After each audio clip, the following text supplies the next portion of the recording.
Aloha, this is your astrologer Tom, and sometimes I get the question about how to tell if a particular transit is hitting your chart without some people don't have software, they can't wrap the transit wheel around their chart. And so what are some good ways to do it? Or if you're just looking at your chart, how would you know? And what are things to look for? So I want to answer that question. This might be a little bit basic for some people. And I've put really advanced astrology content on this channel. And so I think sometimes it's important to also go back to simplicity here with some of these earlier things that you may want to be aware of, because I'll add additional perspective even to the basics. So even if you're familiar with how to read transits, just go through the video and see if there's anything new in here. And if you have any questions, you can always ask in the comments. So, is a transit hitting your chart? Is a transit hitting your chart is a different question. It's not the same as what's going on, as in, hey, there's something going on in my life. What is it? That's not the same question. So when somebody says to me, hey, here are the things that are going on in my life, what's going on? How do I navigate this? There's a whole process that I have for answering that. The process that I want to go over here is just, if is a transit hitting your chart? So some things that you'll see online that will say, "Hey, such and such a transit is coming. Be prepared." It's like, but if it's not hitting your chart, is there is there any real thing to prepare for, right?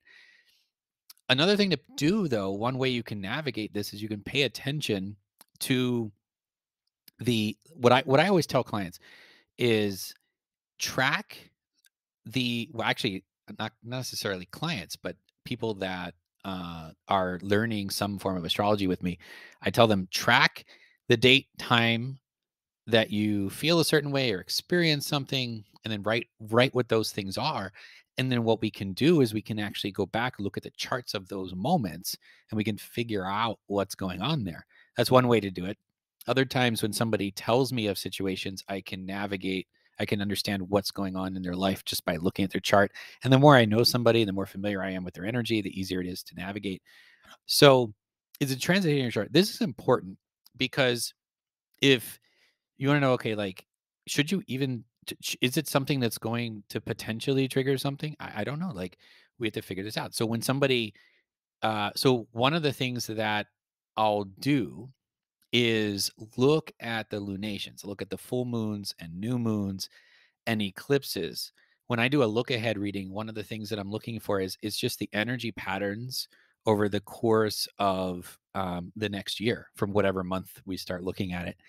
And so that includes the lunations, that includes the outer planets, that includes key progressions, that includes solar return, that includes Mars return, that includes any other key returns that may come up. So there's a lot of things I look at in that reading, and one of the key things that I like to focus on is I'll mention specific new moons or full moons or eclipses to pay attention to for a particular person. And this is just kind of going over what that is and kind of how I look at that. So what I'll do in that case is I'll actually chart every lunation for the next 12 months and wrap either wrap each one around the natal chart that I'm looking at, or I just know when they are, right? So I have the list of when those lunations are and what degree and sign they're hitting. And then I'm able to quickly look at the person's chart and I'm able to just figure out which ones are going to hit their chart, to just give them an idea of, hey, this is a cycle to pay attention to. So what are the things that I like to consider? Well, the exact point, so the sign and degree of the transit, the lunation, the orb from that exact point. So there's an art and a science to orbs. So for new moons and full moons, I'm going to pay attention to the person. I'm generally going to use 1 to 3 degrees for a new moon or full moon, and maybe up to 5 degrees for an eclipse. I may, depending on the other planetary placements for a particular person, go a little bit higher than that. And so sometimes that orb, then, if I look at a 5 degree orb, that's 2 to 2.5 degrees on each side. Sometimes I'll go up to 5 on each side, which is really a 10-degree orb, but it's gonna be based on what I know the person's working on and, what energies are present for that person. If I'm just looking at a chart though, the more precise the better. And if I know the other thing is how accurate is the birth time in the chart? Because if that's off, then it may make sense to have a slightly larger orb. So I'll look at the exact point of the transit. I'll look at the orb from that exact point. And then one of the other things that I like to do is I actually look at the opposite point and the orb from the opposite point because there's an axis there. Sign pairs in the tropical system, very, very important. And so the opposite point, along that axis is extremely significant. And I'll even look at the squaring axis too. I'll look at the squaring axis from that point to see if anything else might be getting hit. And then midpoints. Now, I could do an entire new video, and I might eventually have to just do a video on midpoints. Midpoints are significant because they effectively create other points in the chart that can be affected. So if you have two planets that are spread out and not necessarily making an aspect, they still have a midpoint, and that midpoint can basically create an entry point for a particular transit to tug on both of those planets. Midpoints are very important in relationship astrology, which is probably I've done a few videos on relationship astrology. I'll probably do another one looking at synastry and composite and a little bit more information there because a composite chart is based on midpoints. It's based on the midpoints of your natal planets and the natal planets of your partner, right? To create the energy of the relationship. That's how you get the energy of the relationship. So midpoints are significant. So if somebody's talking, if we've somebody's talking to me about a particular lunation, and it's okay. Where did it? What did it access? In their chart, if it doesn't directly hit their chart, maybe it hit one of the midpoints or a key midpoint, right? So one of those things to consider. So let's just look at a couple of these. So on the left here, I just have an arbitrary chart that we'll use as kind of the natal chart in the example. And on the right, I'll have different lunations. So this one is an example of a full moon Cancer Capricorn. So, and it's a full moon at 8 degrees Cancer Capricorn. So, do we have anything at 8, somewhere between 6 and 10 degrees of Cancer Capricorn? No, we don't. Do we have any house cusps around there? No. I also kind of look across the wheel and say, okay, is there any really 6 to 10 anywhere else? Not really. So, is this particular lunation, hitting this particular chart? 6 to 10? I mean, not really, because you're maybe a little bit of a, let's see, Cancer, Capricorn, and the moon. So the moon's in the moon cardinal water. So the moon, it would be a wide square to the sun, right? Did I do that right? So yeah, Gemini can no sextile. So a wide sextile to because this is fixed Earth and this is cardinal water. Yeah. So a wide sextile to the sun, not really hitting the chart though. Not really. So that one's pretty straightforward there. So that would be one I would probably just, look over and just be like, okay, it's a full moon, but not really anything to pay attention to for this particular person. So same natal chart, different lunation. 23 Sag for a new moon here. So let's look at the Gemini Sag axis anywhere from, did I mention that for eclipses I would go up a few degrees, and make the orb a little bit wider?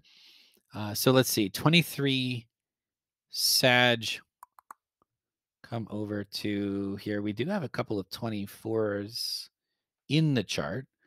And if I'm looking at Gemini Sag, let's just go real straightforward.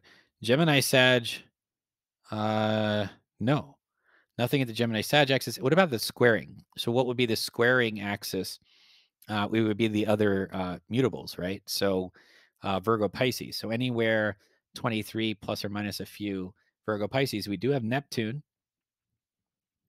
We do have Neptune. So this lunation, this full moon at 23 Sag, one of the other things that I didn't exactly mention, it's going to enter this person's chart then in the sixth, right? Because 23 Sag is going to fall in their sixth house.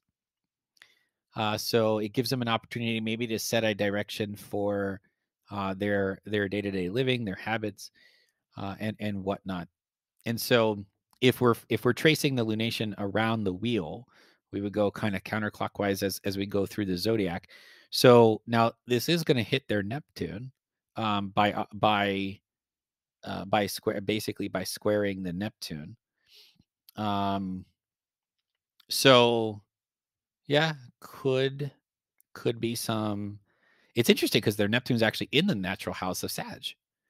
So to me, for this person, I'd have to talk to him, but maybe there is some form of purpose and dream that is starting to form. It's giving them an opportunity to plant a seed for that ideal, for that thing that they want to that they would want to create. So this particular new moon is hitting this particular person's chart via the square there. So okay. Let's see here. Gemini Sag. No, this one's Aries Libra. Okay, 9 degrees Aries Libra. So, and if we're talking about a lunation, I'm going to start with the sign of the moon, right? So 9 Aries Libra in this case. So let's see, 9. Kind of close to their Chiron, far enough away from the Venus. Is there anything at the square? So what are the cardinal signs then? So Cancer, Capricorn, anything there? No. Is there any midpoint potentially around that? And this one, no, the midpoint between Venus and the Sun is going to be. Well, let's see. What do you have? You have 11 degrees plus 3 degrees. It's about 14 degrees.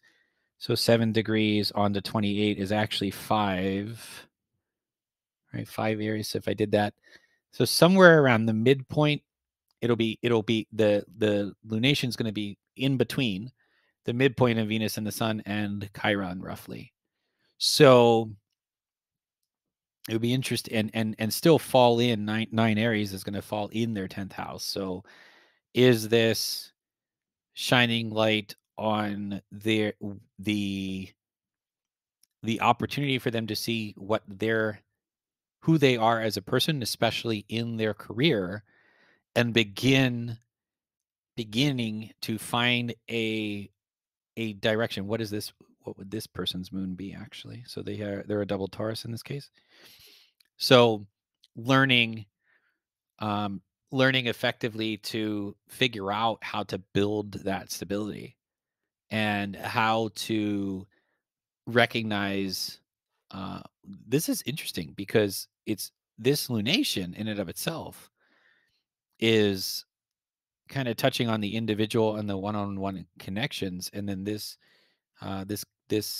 combination of where it is in this particular natal chart, is kind of doing the same thing. So it's also there's some sort of what is the individual's role perhaps in their career, and are they coming up with something where they're able to start building some sort of foundation. This is where a lot of questions have to be asked basically to help figure out how it is for that particular person. And again, this is just a random chart. I mean, so I'm sure somebody at some point probably has this as their natal chart, but I have no idea, right? It's just if you take a chart from the past, there's a really good chance that somebody in the world has that chart. So whoever this person may end up being, yeah, I would for this particular lunation, something to talk through. Okay, let's look at another one. So this one is at 23 Scorpio, new moon, 23 Scorpio.